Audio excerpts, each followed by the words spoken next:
오늘 제목 한번 보세요. 시작.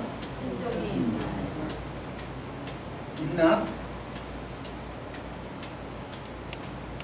예수님은 당신의 손을 도마에게 보여주셨고 옆구리도 보여주셨죠.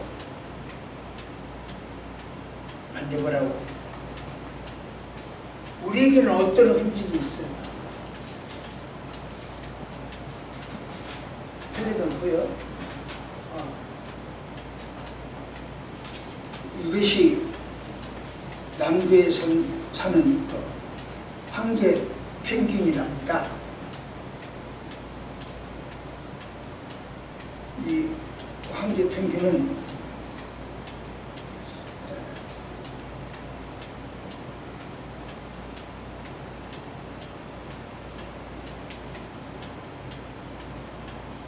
알을 낳고, 엄마가 알을 낳고 그 알을 자기가 품지 않는데요, 수컷에게 맡긴대요.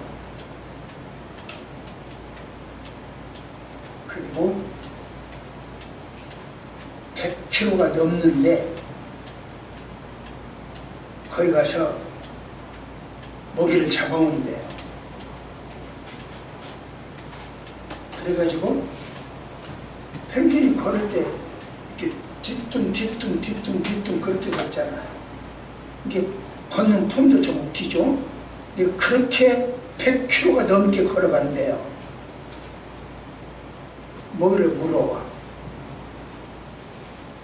엄마도 배고플 거 아니야. 그러니까 자기가 먹일까 봐서 그 말하자면 저장 탱크 이 모이 주머니를 막아버린대요. 그 소낭이라고 그러는데 거기를 막아버린대요.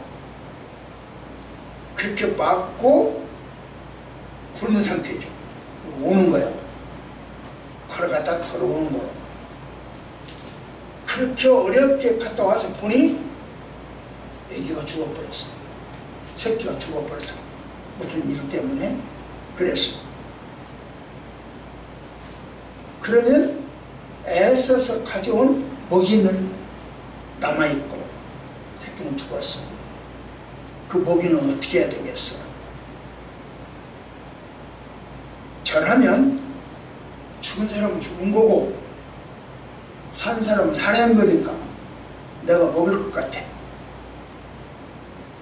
그런데 이 황제 펭귄은 자기가 먹지 않고 으악 해서 쳐버린대요. 지금 소랑에다 갖고 왔으니까 그걸 토해버린대요. 실제로 한 동물원에서 하루에 2kg에서 3kg씩 먹이를 황제 펭귄에게 주었는데 황제 펭귄 엄마가 죽어버렸어.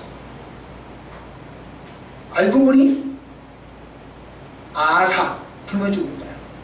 영양실로 죽은 거야. 왜 그런가? 자기에게 배급된 먹이를 전부 새끼들에게 줬어. 그리고 자기는 먹지 않았다는 거죠. 그리고 굶어 죽은 거야. 기준 모성이야, 모성.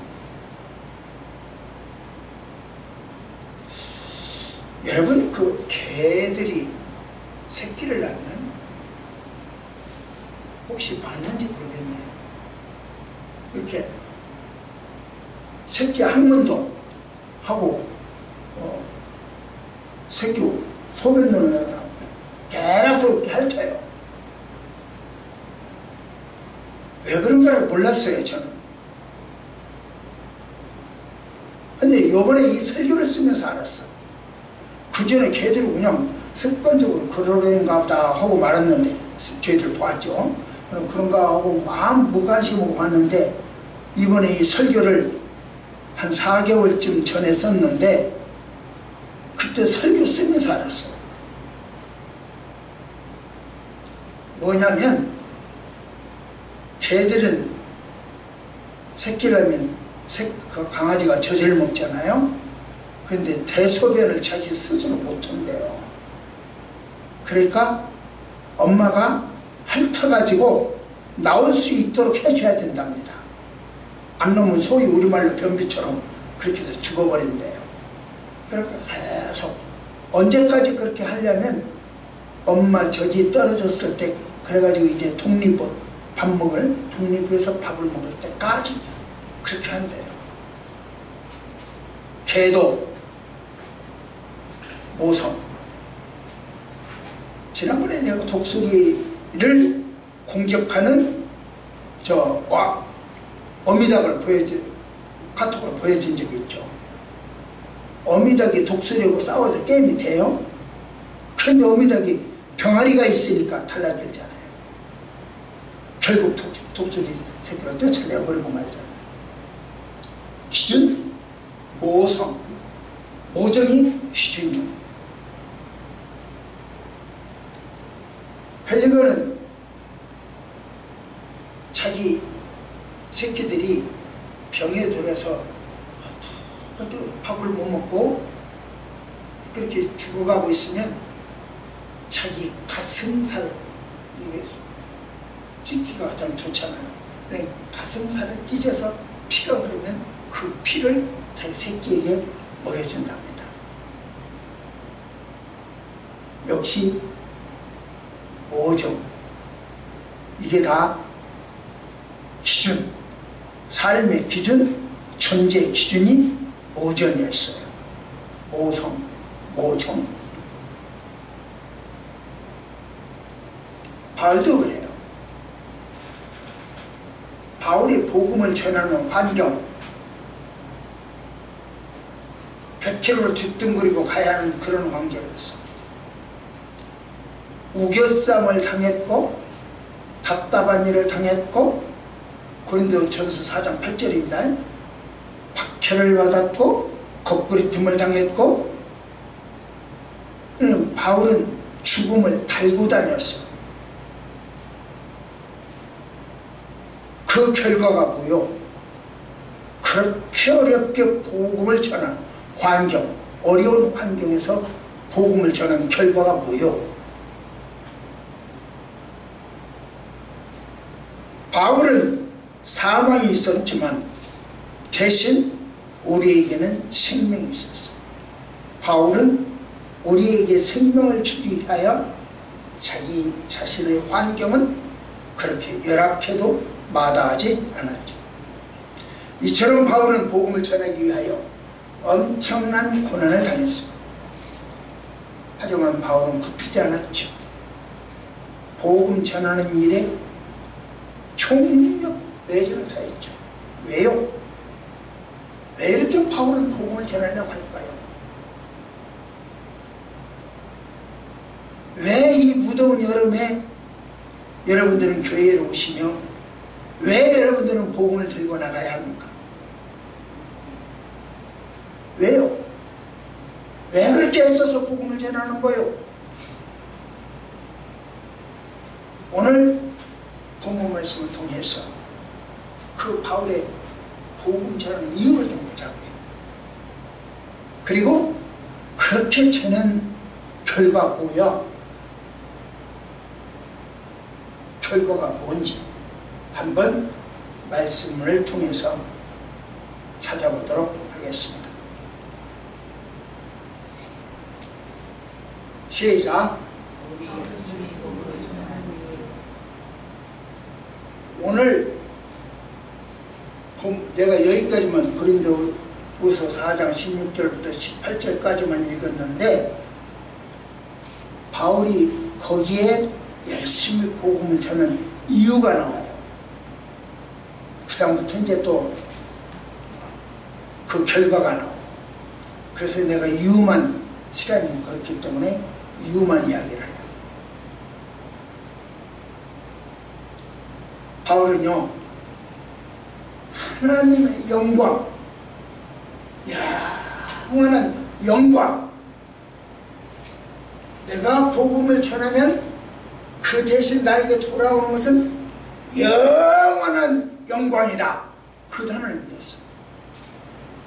뭐 천국 가서 지금 이 땅에서 고생한 것 보상받고 부자로 잘 살고 그 하나님과 천국 아랫목에 가서 보좌 옆에 가서 대가 다 칩을 받는다. 그런 식의 인본주의적인 예수를 믿지 않았어요. 바울은 그렇게 물질적이고 인본주의적인 이야기를 안 하고 뭐냐? 영원한 영광이 있다 이렇게 믿었어요. 그게 더 좋은 거, 더 좋은 거라고 그랬잖아요. 그러니까 물질 보상받는 거 세계 사람들이 다 보따리 써갖고 돈 쌀지를 먹어서 와서 너 우리 보고 저 성경 좀 가르쳐달라, 진리 좀 가르쳐달라, 그렇게 해서 가만히 앉아서 돈방석에 앉았는 그런 더러운 소리 안 했어. 그렇게 얄팍하게 다른 사람들을 그 유혹하고 미혹하는 소리 안 했어. 뭐냐? 더 좋은 것. 그 더 좋은 것이 뭐냐? 영원한 영광이요. 자, 하나 저 말씀 보세요. 내가 하는 소리가 아니고 다 같이요. 시작.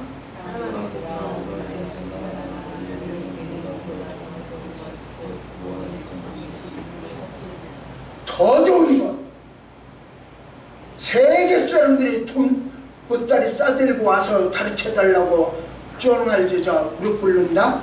이거 아니고 더 좋은 것. 그 더 좋은 것. 여러분 지금 더 좋은 게 뭐요? 여러분에게 있어서 더 좋은 거. 대통령 되는 거요? 아니면 벤치 타는 거요? 더 좋은 것이 뭐예요 도대체?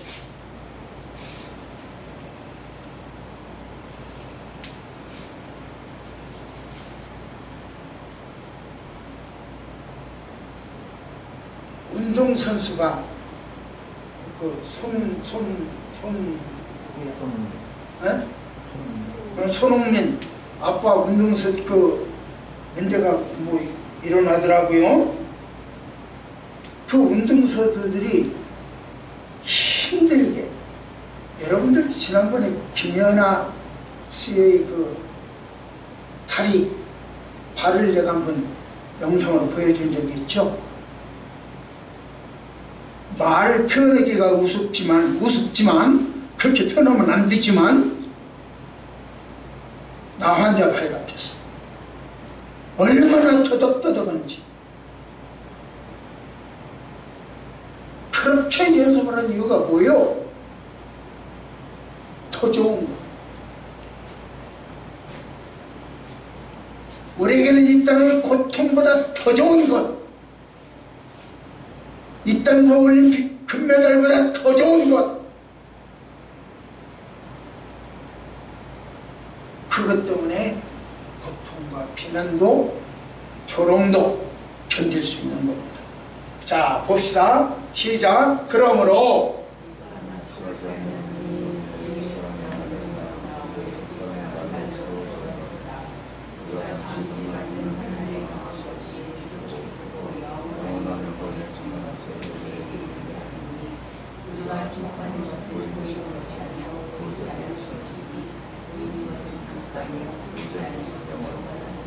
보이지 않는 어떤 영원한 것, 그 영광이 있다는 거예요. 그걸 바라보는 세계 사람들이 보따리 쓰고 돈 보따리 들고 온다, 그런 식의 미혹이 아니에요. 그래 미혹당하지 말라고, 그런 일에.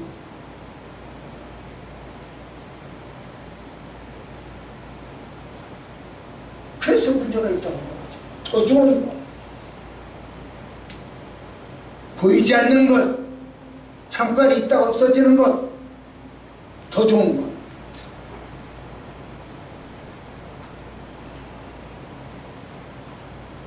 그래서 이까짓까쯤이야 하고 견디고 무시하고 극복할 수 있었다.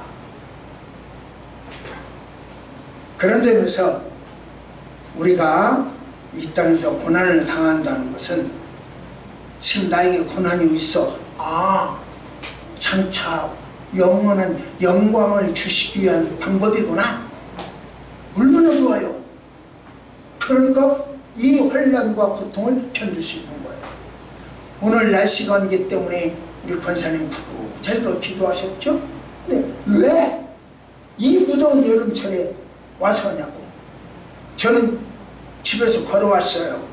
걸어오면 땀이 얼마나 났냐. 지금 속사스가 다 젖어가지고 촉촉해요. 땀이 줄줄 흘려서 지금 문제가 있어서 속사스는 그래요. 지금 내고 이렇게 어려운 고난 고통을 견딜 수 있는 것 왜? 참으라고 영원한 것이 있기 때문에, 더 좋은 것이 있기 때문에. 붙다 써갖고 돈 오는 거 그런 거 아니에요. 그렇게 가르치면 안 돼요.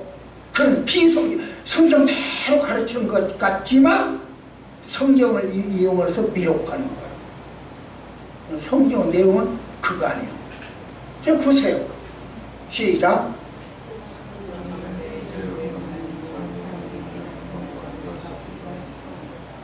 그래서 현재 것은 견딜 수 있습니다.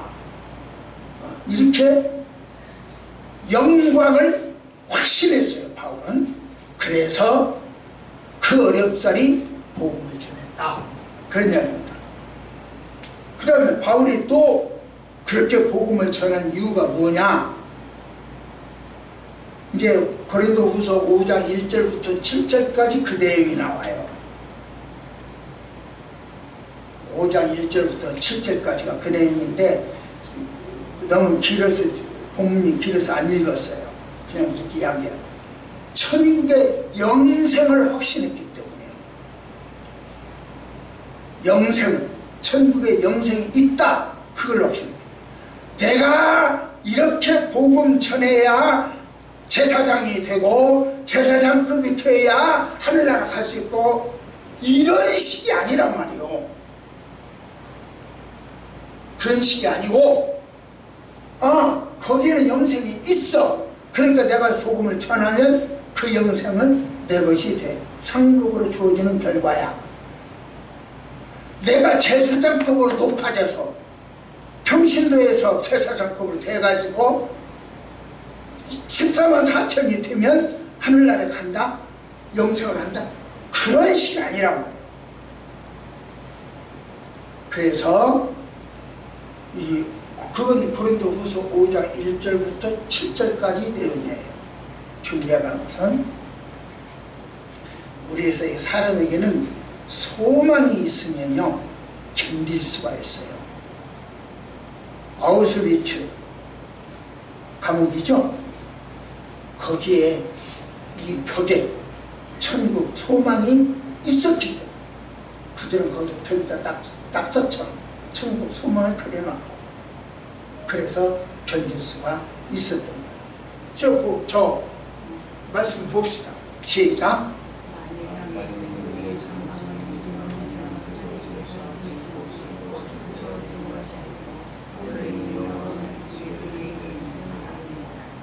예, 영원한 집이 있는 것을 확신합니다. 이것 때문에 바울은 복음을 전할 수가 있었습니다.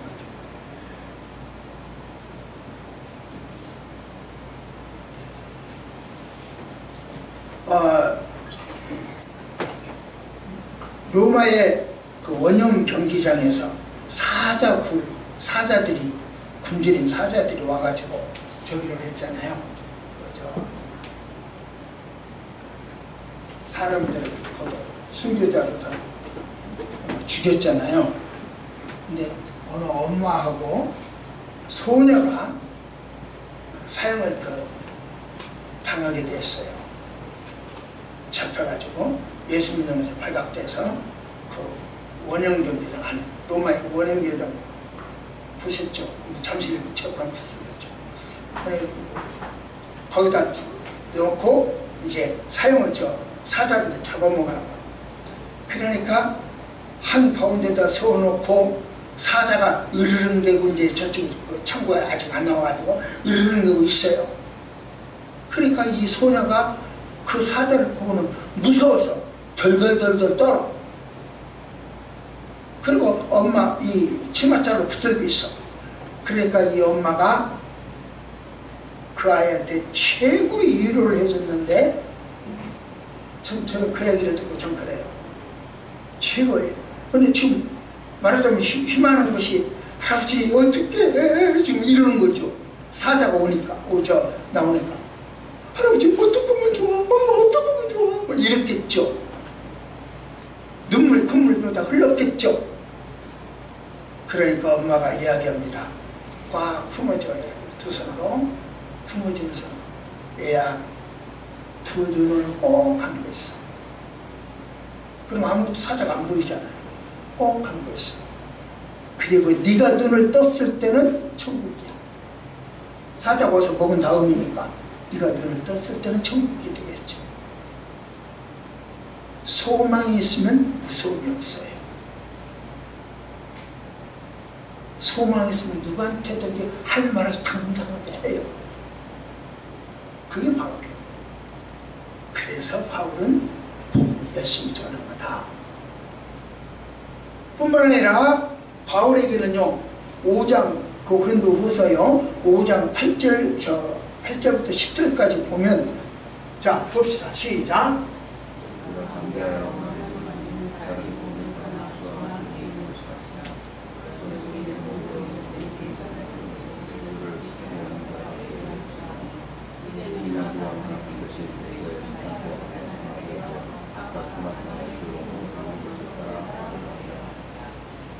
선악간에 그 부문에 행한 것을 따라 심판을 받는다고 해요. 심판이 있다는 것을 알았어요. 그렇기 때문에 바울은요, 남의 아내 이혼시키고 자기 아내 안 만들었어요. 그게 심판받을 짓거리요.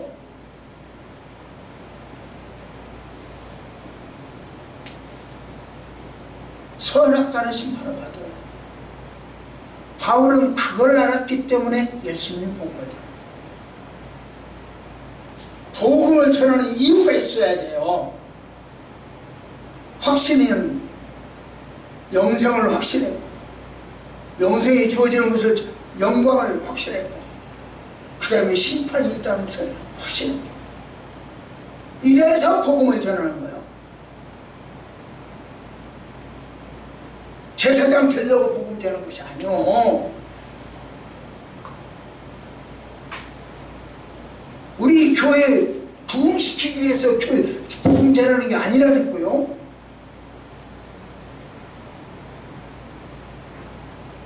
우리 교회 항상 막 일어나야지. 일어나야죠. 일어나면 좋죠. 커지면 좋죠.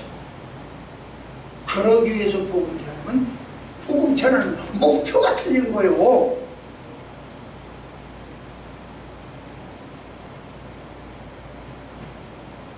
제가 한번 여러분한테 그랬죠. 제가 지금 교회에서 집까지가 2km 되니까 차 없는 사람들은 오기가 조금 힘들어요. 근데 거기 그쪽에서, 그 덕천 초등학교 있는 그쪽에서 어떤 아저씨를 전도를 했는데, 그 아저씨 보고 차가 없대요. 우리 교회까지 오라고 하기가 어려워. 차 없는 사람. 그래서 내가 그 옆에 있는 교회, 그 교회를 소개해 주면서, 그 목사님을 모시다 소개해 주면서, 이번에 내가 전도했는데 우리 교회는 너무 먼니까 가까운 이 교회를 오라고 하세요. 그래서 그 교회를 소개를 해줬어. 차가 있으면 우리 교회로 오라고 했을 거예요. 근데 그분이 차가 없으니까 그 교회를 소개를 해줬어요. 그 목사님 고맙습니다 그러더라고요. 어디 세계 많은 모든 교회는 우리 거 아니요. 다 하나님 거 아니요. 그러니까 그쪽도 안내해주고 이쪽도 안내해주고 가까운 데로 달릴 수 있게 편하게. 욕심껏 내 교회 키워야지. 이것은 인간의 복이에요. 인간의. 그러니까 복음 전하는 이유, 영광이 있다, 영생이 있다, 그리고 바울처럼 하늘나라를 확신. 그래서 바울은 복음을 전하는 거죠. 이제 그렇게 전하는 결과가 보여. 저는 복음을 전하는 결과도 있어야 할 거 아니에요. 자, 시작. 결과.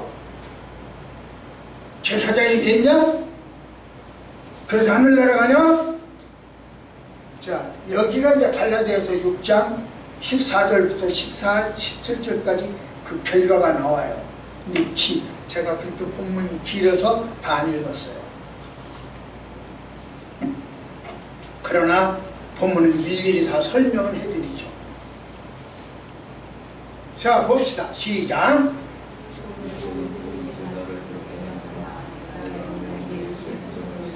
예. 바울은 예수의 흔적이 있답니다. 예수 흔적이 뭐예요?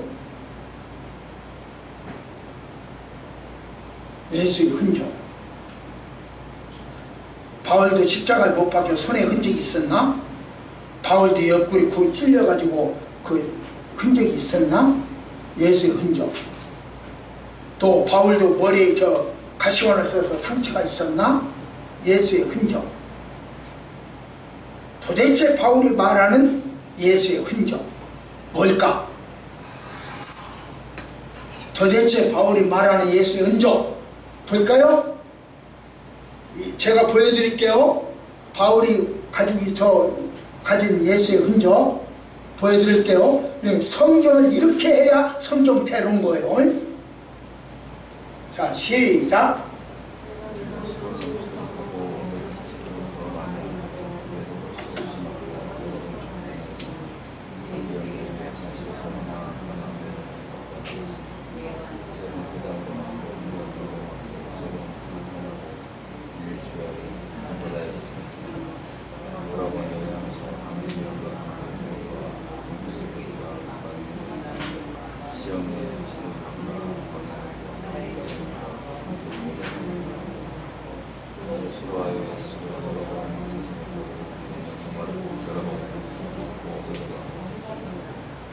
이게 예수의 흔적이요.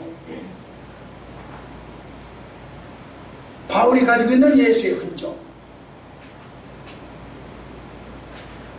육체적 고난, 정신적 고난, 고통, 이런 예수의 흔적을 가졌어요. 그렇다면 바울의 이 흔적이 오늘날 우리에게 무슨 의미가 있어? 2000년 된 바울의 흔적, 그것이 오늘 나하고 무슨 관계가 있어?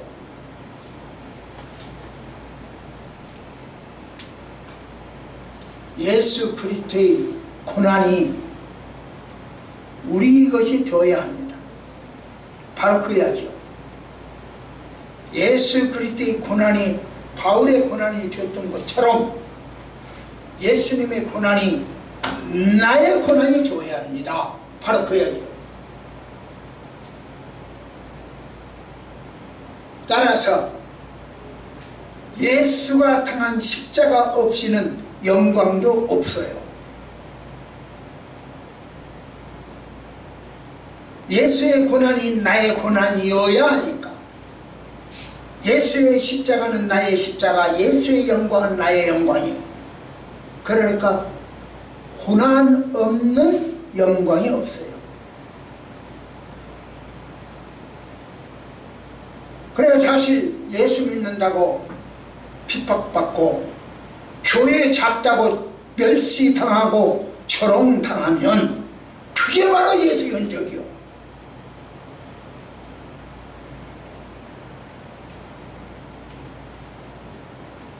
사실 우리가 말씀대로 살기가 참 힘들어요. 예를 들면 너희들은 천하에 다니면서 모든 족속으로 제자를 삼고 가르쳐서 세례를 주고 그들도 또 다른 사람 가르칠 수 있도록 교훈하라.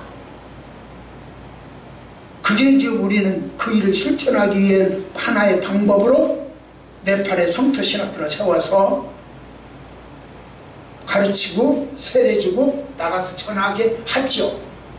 그리고 말씀 그대로 우리는 실천하고 있어요. 근데 어느 교회에서 예를 들면 어느 교회에서 성도가 200명이다. 그런데 그런 일들을 못한다. 곤란하다는 거죠.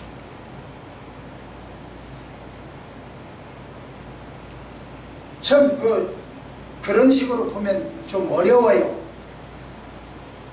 그런데 보세요. 그러나 전도하는 것처럼 쉬운 것이 없어요. 진짜 전도는 쉬운 거예요.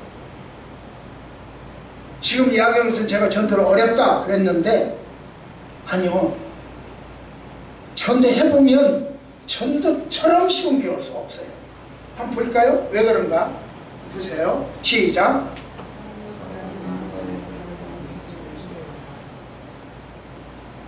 참 어려운 것 같으죠. 사람을 강권하여 데려다가 내 집을 채워라. 그랬으니 남의 교회 추수꾼 몰래 파송해갖고 거기서 그 교회 알고 빼가고 이거 그 말이잖아요. 그런 식이잖아요. 사람을 강권하여 데려다가 내 집을 채워라. 그리고 우리 교회 이 책을 이 교회를 못 채우면 이거 지금 제대로 못한 거 아니에요. 목표를. 말하자면 이게 백석이다. 백석인데 백석에 10명밖에 없다. 그러면 문제가 되는 거 아니에요. 강권에 들어서 채우라고 했는데 안 했으니까. 못 했으니까. 그 문제가 있는 목사죠. 이렇게 되면. 또 보세요. 시작.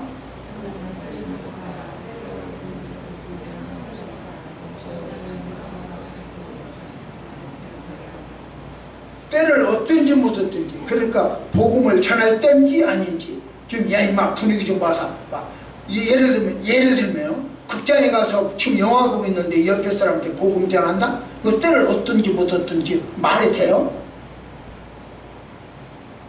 이거 복음 전하는 참 쉬운 문제가 아니라고요.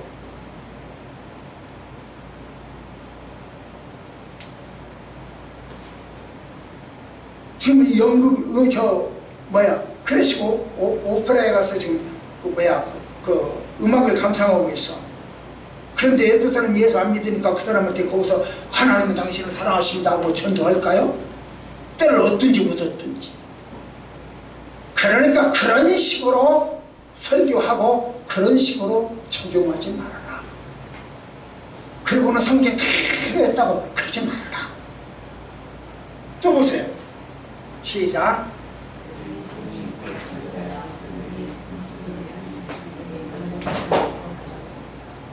듣는 그들이요 심히 폐역하다고 그랬어요. 폐역한 사람들에게 복음을 전한다는 것은 쉬운 일이 아니오. 왜? 그런데 여기서 보니까 뭐라고 듣든 안 듣든 해라. 그거 듣든 안 듣든 해. 이런 식으로.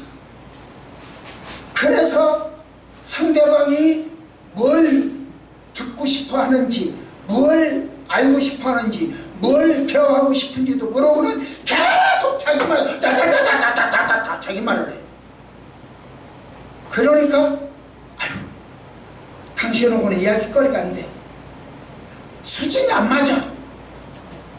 대화가 안 돼. 그래버리는 거야. 뭐냐? 심히 패.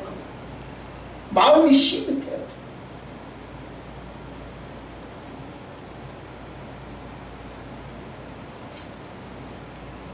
그래서 듣든지 아니 듣든지 함부로 쓰지 마세요. 때를 얻든지 못 얻든지 함부로 쓰지 마세요.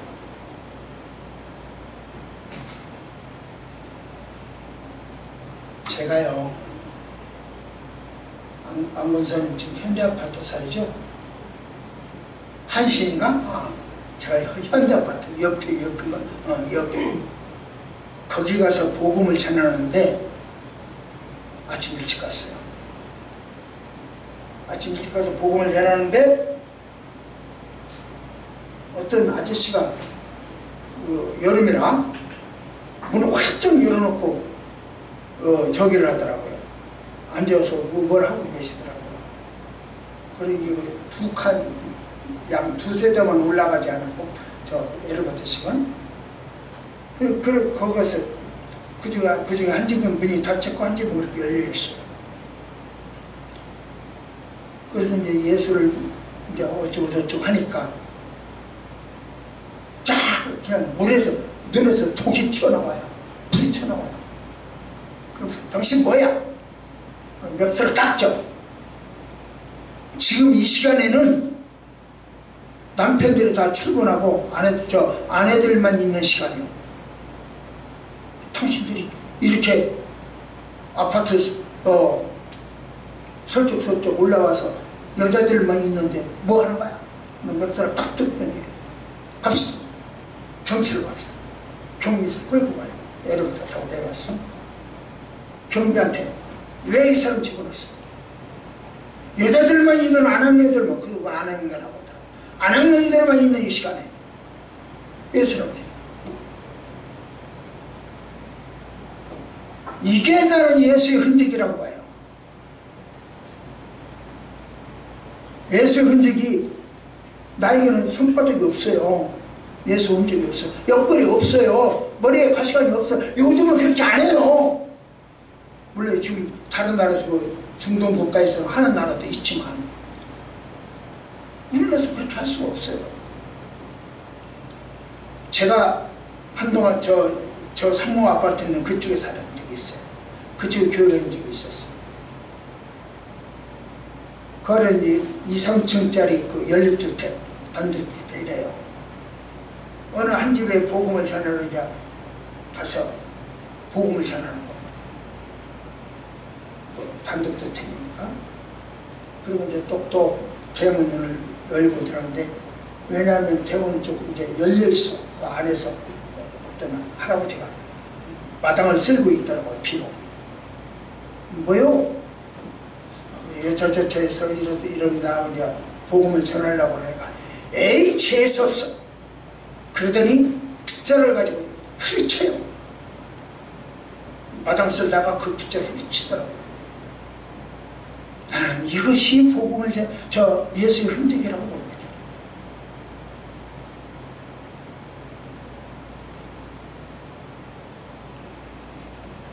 어느 교회, 여기 현대아파트가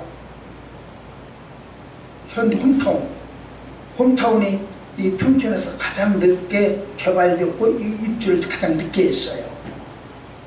그때 입주를 할 때 엄청 사람들이, 교회들이 모여들었습니다. 교회 텐트가 17개였습니다. 그래서 나처럼 텐트 안 치는 교회까지 합치면 몇 개도 몰라. 그때 17개니까. 그렇게 해서 이제 늦게 오니까, 입주를 하니까 사람들이 다르게, 평촌에 있는 사람들 다 교회가 다 온 것 같아.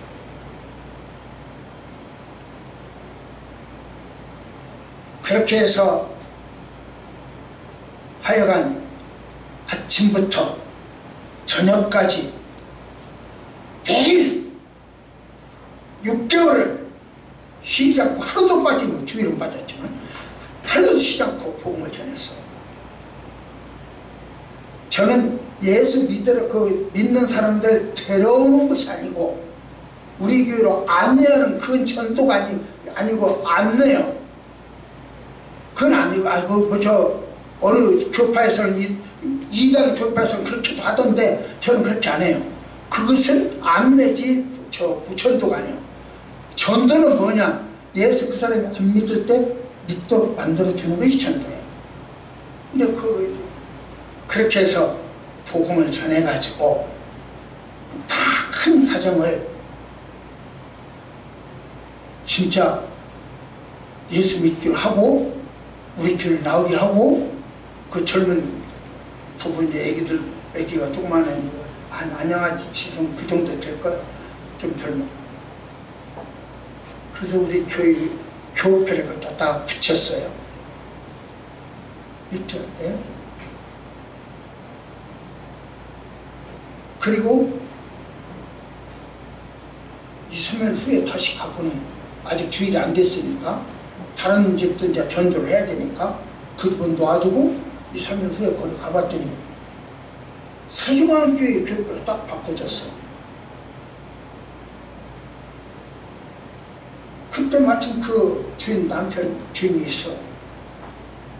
하는 소리가 목사님이죠? 수원교회 목사님이죠? 지난번에 만났으니까 목사님 들으세요. 삶아줘. 들으세요. 이렇게 그 더운 여름이니까 거실에다가 앉으세요. 그 편전 주면 열었더니 그것도 아니에요.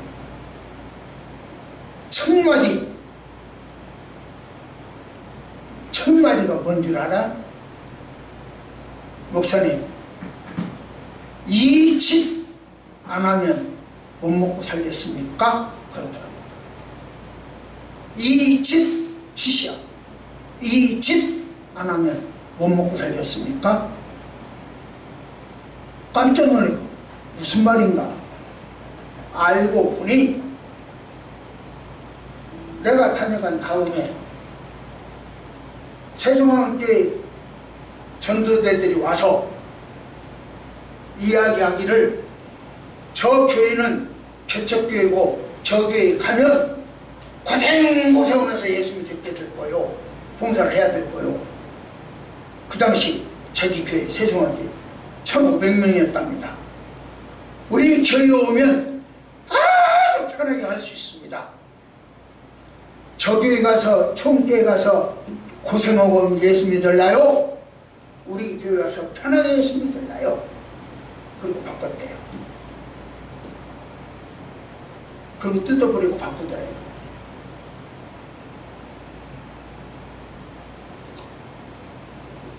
그게 세종안교회예요.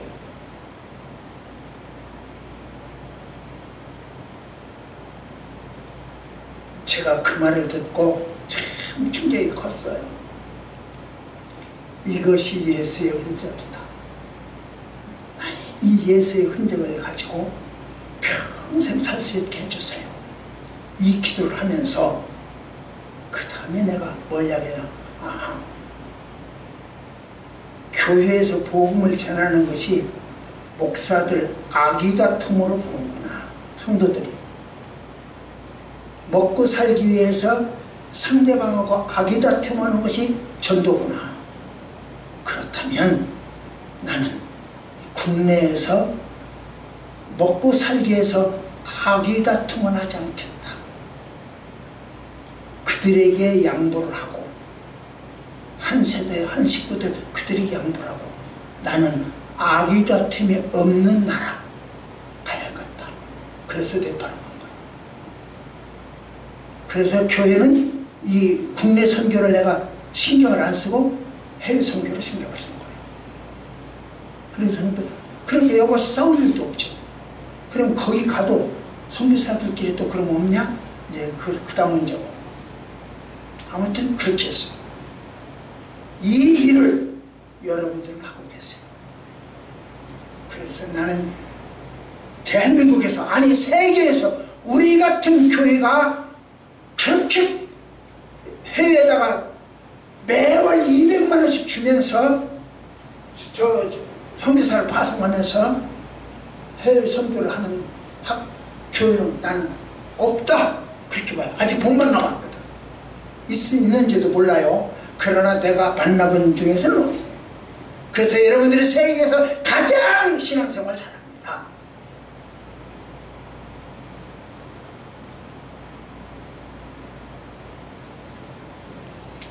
베토벤 악성이라고 그러죠. 악성 베토벤에게 시청각 들리지 않는다는 것은 문제요. 미칼렌젤로 시각을 잃어가면 문제요. 마찬가지로 세계를 다니면서 복음을 전하고 신약성경 13권이나 써야 했던 이 바울에게 안길은 문제예요. 봅시다. 시작.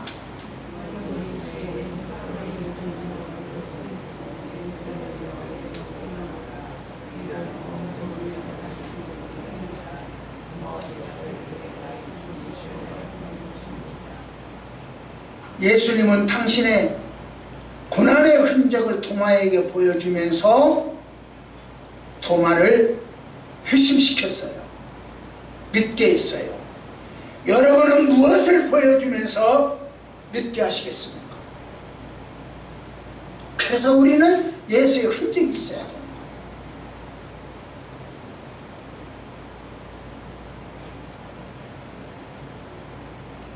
예수님에게는 부활, 이 부활이 곧 고난의 흔적이요. 예수님이 십자가에서 죽지 않았다면 부활도 없었기 때문이에요.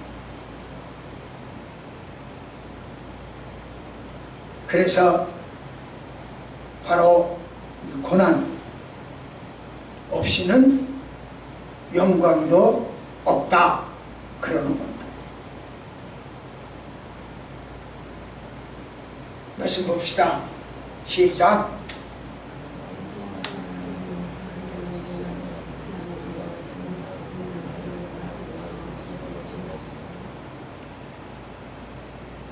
나를 사랑하지 아니하는 자는 내 말을 지키지도 않는다 그래요.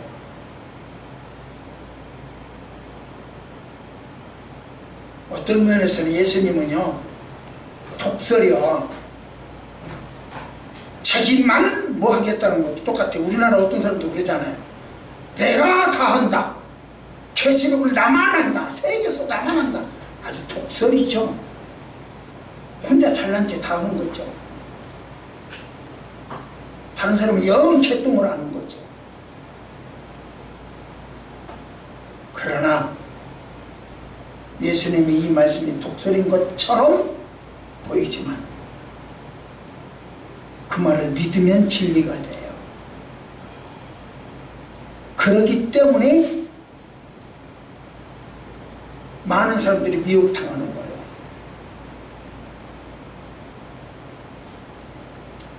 부활의 흔적을 지니는 성도, 초원교회 성도들이 되었으면 좋겠습니다.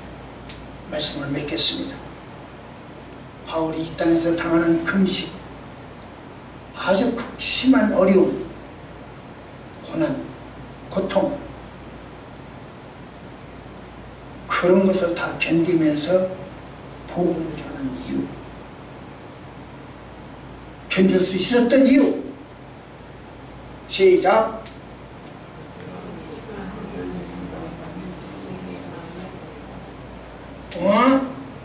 이거 보니까 안전하면 부득불 전하지 아니하면 화를 당해. 복음 전하지 않으면 벌 받는구나. 그러니까 전도해야 되겠다. 이래서 복음을 전하는 거예요? 벌 받을까 봐서? 두려워서? 아니요.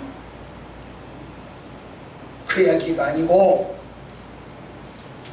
하나님 나라에서 누리게 되는 영광, 그걸 믿었고, 천국의 영생, 그걸 믿었고, 최후의 심판 반드시 있다, 그걸 믿었기 때문에 그걸 잃어버리지 않으려고 두렵고 떨리는 마음으로 복음을 전한 거예요. 벌 받을까봐 복음을 전한 것이 아니라. 또 말씀 봅시다. 시작.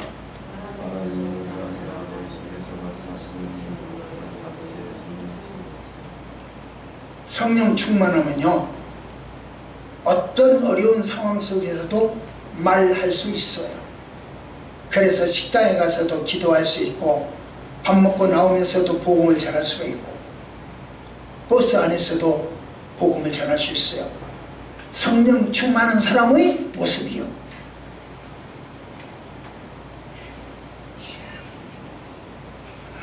마지막 하나 더 볼까요? 시작.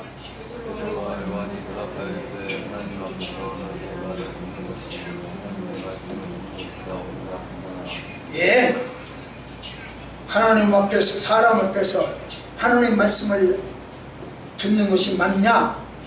너희들 임금 대통령 말을 듣는 것이 맞냐? 그래서 주 안에서 복음을 전하라 그랬어요. 아비들아, 자녀들아, 주 안에서 부모에게 순종해라 그랬어요. 주 안에서. 순종도 좋아요. 복종해야 돼요. 그러나 주 안에서. 기도하십시다. 하나님, 주 안에서 흔적을 남기게 하시고 주 안에서 흔적 갖고 살게 하옵소서. 예수님 이름으로 간절히 기도드리옵나이다. 아멘.